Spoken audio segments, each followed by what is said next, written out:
Hi cuties! Dito ako ngayon sa M. Kopitiam. Nakita nyo naman yung itsura ng mga food. Ang laki ng serving. Tapos sobrang appetizing. Tsura pa lang, busog ka na eh. Pero syempre titikman din natin kung masarap talaga. Try muna natin to. Hindi na nga. Mio.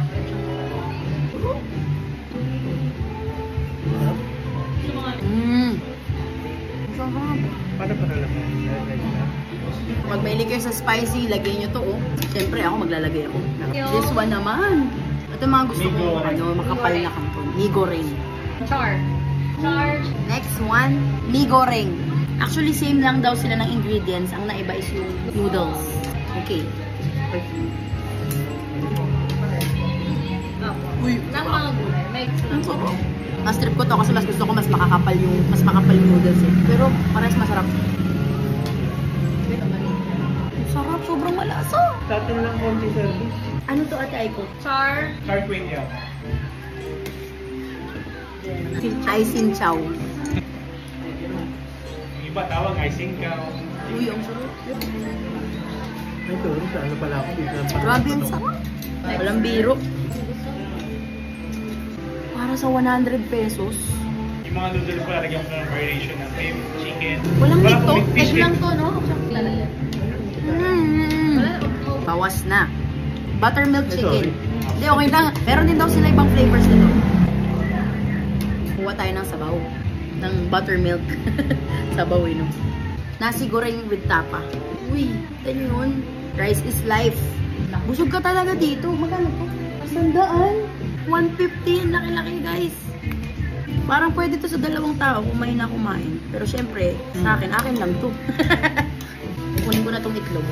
Kunin natin pork belly. Pork belly with nasi goreng. Ang sarap ng kanin. Flavorful. Kanin pa lang. Oo, kanin pa lang guys. Ulam na. Tapa. May mga nagano po. Sarap. Ano ko pa pala natatry to. Homemade yung kanilang chili garlic. Yung chili garlic. Yun. Uy, grabe. Ang sarap. Yung chili garlic nila. Chili talaga. Mga ingredients po kasi ang hirap na. Wala talagang tapon. Sarap na nga.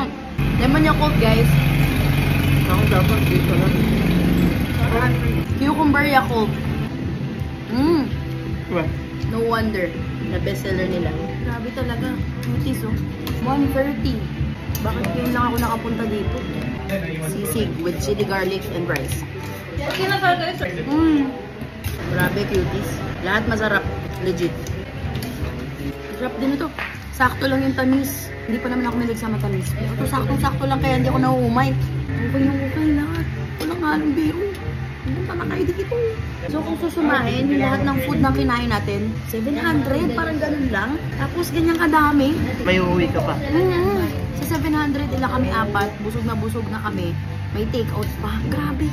Ano yun, magkano lang yung per head? Yun yung kung wala kang drinks. Ganun lang. Pero mura lang talaga eh. Meron din silang mga cake. Tikman natin. Sarap. Hindi ko mas masarap pa ito kung talagang chill. Decadent.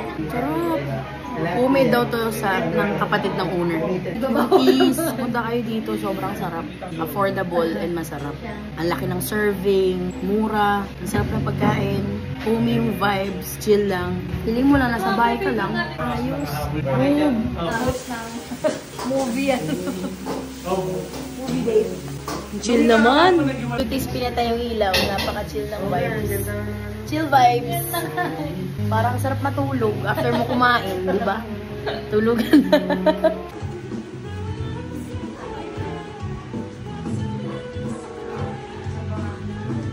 Say hi, Ate Aiko. Tingnan mo.